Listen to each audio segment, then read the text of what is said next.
Hey everybody, happy Sunday, September the 29th of 2024. I accidentally hit a button when I recorded this, so I have to do it again. So I'm going to apologize for the wind, and for the sun.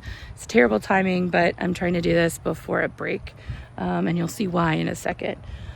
I've also been on a ton of business trips, and so that's got me kind of in and out and inconsistent. But here is one of the things that I've been working on. So you can see here we've got the siding all up, and the next step would be to just trim that out and put the door in, and that part is set. That's very similar to, you would see this on historic homes in Charleston and Savannah and New Orleans, any of those locations. Basically what they would do is they would have a door that was secure and you could lock it, and then right around the corner it was either wide open or might have bug screen or something like that. So we're doing kind of the same thing here. This family actually, a couple of the women came here by way of Louisiana, so that does kind of make sense. Next steps would be in this particular location, you see I got to get a little bit of that stucco off, and then for years and years they brought in dirt, and that did not fix the water issues. All it did was just make the grade higher right up next to the house, and so water went underneath the house instead of back out towards the street in the ditch. So I need to at least fix this little bitty portion right here, so that it slopes away from the house again, and makes the house the highest point. And then I can go ahead and start digging to put in some piers to support a landing. So this landing is going to be a little bit different from the historic. Historically, it was a few steps, maybe 4 steps, and then right into the door. That's not terribly safe. You need an actual landing to be able to, unlock or open the door without having to balance on a step doing that. So it's a safety issue. So in this particular case, we're going to veer a little bit from the history.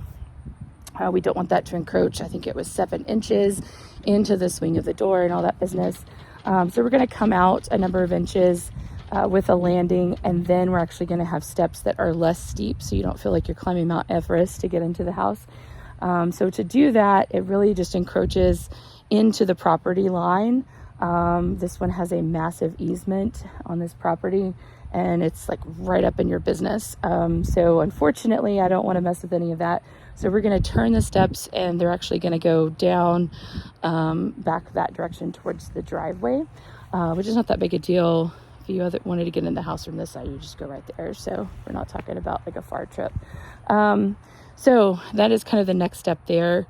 Then moving over, one of the next things will be to take out this temporary wood and take out that framing that was done in the 80s and 90s. Reframe it as if it were a window to match this one. Again, we don't know exactly what the window dimensions were, so we're just going on a hunch, and at least they'll match. From there, we'll start to work on the center ones. These center ones here, you can see the sill plate is quite damaged, so I'm going to replace that. But the reason why I'm working towards the center is I've got siding that ends here and siding that ends here, and I need those two to try and match up as best they can. I can hide any irregularities the best over that longer expanse. So there's a little bit of strategy to that, and what we're doing, but it feels good to at least be making some progress. And speaking of progress, I cannot take credit for this one at all, but this is what's been going on while I've been on business trips. The fencing is just moving right along. It's kind of at their own pace, and as they have materials and all that kind of stuff. So it feels really good to kind of come home and see some of that done. I will say the control freak in me is like a little bit nervous, but I honestly trust the guy that is working on it, and he's doing a fantastic job, and he hasn't hit anything with any of that heavy machinery yet. So he's actually one of the ones that taught me about skid steer driving. So the next thing that I've been working on today, and this is why I'm taking a break because the sun is so intense right now, is taking, I'm going to call it sheathing off. So this was originally a back porch and it had siding. They took the siding off back in the day, and they put sheathing up and then enclosed this space to make it a laundry room and several different closets. So I have taken the last bits of that off, which feels really good to finish some demo again. And now I am insulating And then I'll go back and put in, which you hear all of that noise, some of the weather barrier material. It's going to provide a little bit of air movement protection, but because it's not tied into anything, you're not exactly getting a complete building envelope air barrier. So we're just doing the best we can with what we have access to. This insulation is mineralable. It is actually a safing insulation, so it's not really for thermal performance. Gives you a little bit, but this is going to be the area where there's going to be a stove and cooking going on. So given the fact that I haven't cooked in a long time, we might need this. So it feels really good just to know that that's kind of like an added benefit. I don't think there actually was any insulation in here to begin with. I didn't see any evidence of that. So anything is better than nothing. This will also give us a little bit of acoustic properties too. So that feels really good. I'm going to try and get that up and get siding up so that the guys don't have to listen to that flapping in the wind, because it can get quite loud. It turns out that this corner back here sees a lot of wind, and who would have thought? Some interesting things of note: that brick there is the backside of the flue, which is what you would have attached the original wood stove to for cooking, as well as the original hot water heater would have been heated that way. So it looks like it's in decent condition. We're just going to leave that and keep it all nice and protected. And then you can see several layers of wiring. You've got the old knob and tube that was abandoned. It's actually still pretty robust. And then you have whatever they were doing in the 80s and 90s. Those are illegal junctions that were just made in the wall and hidden. You don't want that. That's how fires can get started. Things can get loosened up. All kinds of bad things happen. And then this yellow Romex is the more modern. We're actually going to start going back with conduit. I'm going to run as much as I can in conduit.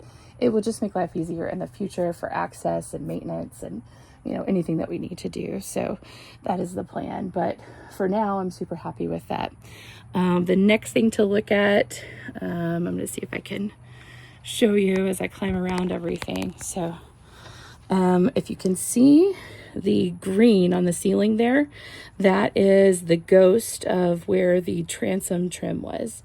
So there was a transom over this door, and then over to the side there is the original siding.